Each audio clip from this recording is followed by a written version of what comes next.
ಎಲ್ಲೂ ಕೂಡ first time ಅಂತಾನೆ ಅನ್ಸೋದಿಲ್ಲ. ಪ್ರಾಮಾಣಿಕ ಪ್ರಯತ್ನ ಖಂಡಿತವಾಗ್ಲೂ ಮಾಡಿದ್ದೀನಿ. ಇಡೀ ತಂಡದ ಪ್ರಯತ್ನ ಇದರಿಂದ ಇದೆ. ಒಂದು 3 ವರ್ಷದ ಶ್ರಮ ಇದು. 2 ಸಿನಿಮಾಗಳು ಒಂದೇ ಟೈಮಲ್ಲಿ ರಿಲೀಸ್ ಡೇಟ್ ಅನೌನ್ಸ್ ಮಾಡಿದ ತಕ್ಷಣ ಸೊ ನಾನು ಅದಕ್ಕೋಸ್ಕರ I can't again shift it ಇನ್ನೊಂದು ಡೇಟು, ಬಿಕಾಸ್ ನಮ್ಮ ಸ್ಟಾರ್ಗಳ ಒಂದು ಲಯಬಿಲಿಟಿ ಇದೆ, ಅವರ ಒಂದು ಫ್ಯಾನ್ಸ್ ಇದ್ದಾರೆ. ಪಕ್ಕದ ಮನೆಯಲ್ಲೂ ಹಬ್ಬ ನಡೀತಾ ಇದೆ, ಅದಕ್ಕೂ ಅಷ್ಟೇ ಪ್ರೀತಿ ಕೊಡಿ ಅಂತ ಹೇಳಿ ಓಪನ್ ಸ್ಟೇಟ್ಮೆಂಟ್ ಕೊಡೋದು. ಆ ಗುರು ಭಕ್ತಿ ನನ್ನಿಂದ ಯಾರೋ ತೆಗೆಯೋದಕ್ಕಾಗದೇ ಇಲ್ಲ. ಆ್ಯಂಡ್ ಸುದೀಪ್ ಸರ್ಗೂ ಗೊತ್ತಿದೆ. ಕನ್ನಡದ ವಿಶೇಷ ಮತ್ತು ವಿಭಿನ್ನ ಪ್ರಯತ್ನದ ಚಿತ್ರ 45 ಮನುಷ್ಯ ಮಾಡುವಂತಹ ಕರ್ಮ ಯಾವ ರೀತಿ ಆತ ಅನುಭವಿಸ್ತಾ ಹೋಗ್ತಾನೆ ಅನ್ನೋದು ಕೂಡ ಚಿತ್ರದಲ್ಲಿ ಬಹಳ ಚೆನ್ನಾಗಿ ಕಟ್ಕೊಟ್ಟಿದ್ದಾರೆ. ಹಾಗೇನೆ ಅರ್ಜುನ್ ಜನ್ಯ ಸರ್ ಅವರ ಪ್ರಥಮವಾದ ಡೈರೆಕ್ಷನ್ ಅಂತ ಅನ್ಸೋದೇ ಇಲ್ಲ ಯಾರಿಗೂ ಕೂಡ. ಸೊ ಕಂಪ್ಲೀಟ್ ಪ್ಯಾಕೇಜ್ ಸಿನಿಮಾ, ಒಂದು ಕುಟುಂಬ ಕೂತ್ಕೊಂಡು ಬಹಳ ಆರಾಮಾಗಿ ಇದರ BGM ಆಗಿರಬಹುದು, ಮೇಕಿಂಗು, CG ವರ್ಕು ಎಲ್ಲವೂ ಕೂಡ ಟಾಪ್ ನಾಚ್ ಸಖತ್ತಾಗಿ ಮೂಡ್ ಬಂದಿದೆ. ಸೊ ಇದ್ರ ಬಗ್ಗೆ ಮಾತನಾಡೋದಕ್ಕೆ ಸ್ವತಃ ಅರ್ಜುನ್ ಜನ್ಯ ಸರ್ ನಮ್ಮ ಜೊತೆಗಿದ್ದಾರೆ. ಬನ್ನಿ ಅವ್ನು ಮಾತಾಡ್ಸೋಣ. ಹೆಲೋ ಸರ್, ಹೇಗಿದ್ದೀರಿ? ಚೆನ್ನಾಗಿ, ನೀವು ಹೇಗಿದ್ದೀರಾ? ನಾನು ಕೂಡ ಸೂಪರ್ ಆಗಿದ್ದೀನಿ ಸರ್. ಸರ್, ನಿಮ್ಮ ಒಂದು ಸಾರಥ್ಯದಲ್ಲಿ ಬಂದಂತಹ ಫಸ್ಟ್ ಡೈರೆಕ್ಷನ್ ಎಲ್ಲೂ ಕೂಡ ಫಸ್ಟ್ ಟೈಮ್ ಅಂತಾನೆ ಅನ್ಸೋದಿಲ್ಲ. ಸೊ ಈಗ ಎಕ್ಸ್ಪೀರಿಯನ್ಸು ರಿಲೀಸ್ ಆದ್ಮೇಲೆ ನಿಮ್ಗೆ ಏನು ರಿವ್ಯೂ ಬರ್ತಾ ಇದೆ, ಏನ್ ಹೇಳ್ತೀರಿ? ಡೆಫಿನೆಟ್ಲಿ ಎಲ್ಲರೂ ಅದೇ ಹೇಳ್ತಾ ಇದ್ದಾರೆ, ಫಸ್ಟ್ ಟೈಮ್ ಡೈರೆಕ್ಷನ್ ಅನ್ಸೋದಿಲ್ಲ ಅಂತ. ಬಟ್ ನನ್ನ ಪ್ರಾಮಾಣಿಕ ಪ್ರಯತ್ನ ಖಂಡಿತವಾಗ್ಲೂ ಮಾಡಿದ್ದೀನಿ. ಇಡೀ ತಂಡದ ಪ್ರಯತ್ನ ಇದರಿಂದ ಇದೆ. ಒಂದು 3 ವರ್ಷದ ಶ್ರಮ ಇದು. So we have worked on it and ಜನ ಅದನ್ನು ಆಶೀರ್ವಾದ ಮಾಡಿದ್ದಾರೆ. ಫಸ್ಟ್ ಕ್ವೆಶ್ಚನ್ ಬಂದಿದ್ದು ಸರ್, ಒಂದೇ ದಿನ ಯಾಕೆ ಅಂತ. 2 ಸಿನಿಮಾಗಳು ಒಂದೇ ಟೈಮಲ್ಲಿ ರಿಲೀಸ್ ಡೇಟ್ ಅನೌನ್ಸ್ ಮಾಡಿದ ತಕ್ಷಣ ಒಂದಷ್ಟು ಇದು ಸ್ಟಾರ್ ವಾರ್ ಅದು ಇದು ಎಲ್ಲ ಕೂಡ ಬಿಂಬಿಸ್ತಾರೆ. ಸೊ ಇದಕ್ಕೆ ನೀವು ಏನು ಹೇಳ್ತೀರಿ ಅಂತ ಪದೇ ಪದೇ ಕೇಳಿದ್ರು ಕೂಡ ಈಗ ಮತ್ತೊಮ್ಮೆ. ಸೊ ಏನು ಹೇಳ್ತೀರಿ, ಇದಕ್ಕೆ ಏನು ಕ್ಲಾರಿಫೈ ಮಾಡ್ತೀರಿ ಅಂತ? ಇಲ್ಲ, ಇದು ನಮ್ಮ ಸಿನಿಮಾದಲ್ಲಿನೂ we have very big stars. So ಅವರ ರೆಸ್ಪಾನ್ಸಿಬಿಲಿಟಿ ನನ್ನ ಮೇಲಿದೆ. ನಾನು ಆಲ್ರೆಡಿ ಒಂದು 2-3 ಡೇಟ್ ಚೇಂಜ್ ಮಾಡಿದ್ವಿ. 15th ಆಗಸ್ಟ್ ಬರಬೇಕಂತಿದ್ವಿ. ಸೊ ಒಂದು ಬಫರ್ ಟೈಮ್ ಅಂತಿದೆ. ಸೊ 15th ನಾವು ಬಂದಿಲ್ಲ, ಆಮೇಲೆ 25th ಅಂತ ಅನೌನ್ಸ್ ಮಾಡಿದ್ವಿ. ಆಮೇಲೆ ನಮಗೆ ಗೊತ್ತಾಗ್ತಾ ಇದೆ ಮಾರ್ಕು ಕೂಡ ಆ ಟೈಮ್ಗೆ ಅನೌನ್ಸ್ ಮಾಡಿದ್ದಾರೆ ಅಂತ. ಸೊ ನಾನು ಅದಕ್ಕೋಸ್ಕರ I can't again shift it ಇನ್ನೊಂದು ಡೇಟು, ಬಿಕಾಸ್ ನಮ್ಮ ಸ್ಟಾರ್ಗಳ ಒಂದು ಲಯಬಿಲಿಟಿ ಇದೆ, ಅವರ ಒಂದು ಫ್ಯಾನ್ಸ್ ಇದ್ದಾರೆ, ಅವರ ಎಮೋಷನ್ಸ್ ಇದೆ. ಸೊ ನಾನೊಬ್ಬ ಹೊಸ ನಿರ್ದೇಶಕನಾಗಿ ಆ ಡೇಟ್ನ ಐ ಕುಡಂಟ್ ಚೇಂಜ್, ಬಿಕಾಸ್ ಒಂದು ಜವಾಬ್ದಾರಿ ಇತ್ತು ನನಗೆ.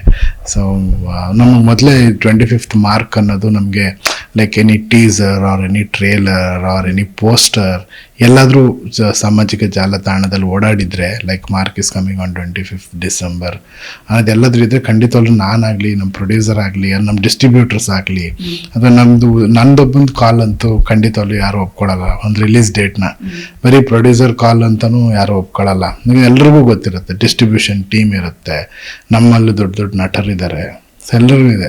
ಸೊ ನಮ್ಗೆ ಯಾರಿಗೂ ಅದು ಇನ್ಫಾರ್ಮೇಷನ್ ನಮ್ಮವ್ರಿಗೂ ತಲುಪಿರಲಿಲ್ಲ. ಸೊ ಅದು ಎಲ್ಲೋ ಒಂದು ಕಡೆ ಇಂಡಸ್ಟ್ರಿಯಲ್ಲಿ ಅಫಿಷಿಯಲ್ ಆಗಿ ಒಂದು ಪೋಸ್ಟರ್ ಬಂದಿದ್ರು ಅಥವಾ ಒಂದು ಟೀಸರ್ ಬಂದಿದ್ರು, ಯಾವುದೋ ಒಂದರಲ್ಲಿ ಒಂದು ಅಫಿಷಿಯಲ್ ಅನೌನ್ಸ್ಮೆಂಟ್ ಬಂದ್ಬಿಟ್ಟಿದ್ದಿದ್ರೆ ಡೆಫಿನೆಟ್ಲಿ ಯಾರೂ ಮಾಡ್ತಾ ಇರಲಿಲ್ಲ. ಬಿಕಾಸ್ ನಮಗೆ ಗೊತ್ತಿಲ್ಲದೆ ಅದು ಆಗೋಯ್ತು. ಸೊ ಅದಾಗೋದ್ಮೇಲೆ ಮತ್ತೆ ನಾನು ಅದಕ್ಕೋಸ್ಕರ I can change the date, because ನಮ್ಮ ಇವ್ರ ಘನತೆ ಗೌರವ ಇದೆ, ಫ್ಯಾನ್ಸ್ ಎಮೋಷನ್ ಇದೆ.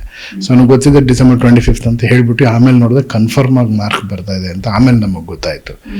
ಸೊ ಆಮೇಲೆ V couldn't change it, that's the reason. ಇದೇ ಪ್ರಶ್ನೆಯನ್ನ ಸುದೀಪ್ ಸರ್ ಕೇಳಿದಂಥ ಸಂದರ್ಭದಲ್ಲಿ ಅವ್ರು ಹೇಳಿದ್ರು, ನಮ್ಮಿಬ್ಬರ ಮಧ್ಯೆ ತಂದಿಡುವಂಥ ಕೆಲಸ ಸಿಕ್ಕಾಪಟ್ಟೆ ಮಾಡ್ತಾರೆ, ಅದಕ್ಕೆ ನಾನು ಇನ್ಫ್ಲುಯೆನ್ಸ್ ಆಗೋದಿಲ್ಲ, ಅರ್ಜುನ್ ಜನ್ಯ ಅವ್ರು ನನ್ನ ಜೊತೆ ಚೆನ್ನಾಗಿದ್ದಾರೆ ಅಂತ ಹೇಳಿ. ಆಮೇಲೆ ಇನ್ನೊಂದು ಸ್ಟೇಟ್ಮೆಂಟ್ ಗಮನಿಸಬೇಕಾದದ್ದು, ಯಾವುದೇ ಸ್ಟಾರ್ ನಟರು ನಮ್ಮ ಸಿನಿಮಾವನ್ನು ಕೂಡ ನೋಡಿ ಪಕ್ಕದ ಮನೆಯಲ್ಲೂ ಹಬ್ಬ ನಡೀತಾ ಇದೆ, ಅದಕ್ಕೂ ಅಷ್ಟೇ ಪ್ರೀತಿ ಕೊಡಿ ಅಂತ ಹೇಳಿ ಓಪನ್ ಸ್ಟೇಟ್ಮೆಂಟ್ ಕೊಡೋದು ಇತ್ತೀಚಿನ ದಿನಗಳಲ್ಲಿ ಬಹಳ ಕಮ್ಮಿ ಅನ್ಸುತ್ತೆ. ಸೊ ನಿಮ್ಮಿಬ್ಬರ ಒಡನಾಟದ ಬಗ್ಗೆ ಸುದೀಪ್ ಸರ್ ಜೊತೆ ಏನು ಹೇಳ್ತೀರಿ ನೀವು ಅಂತ?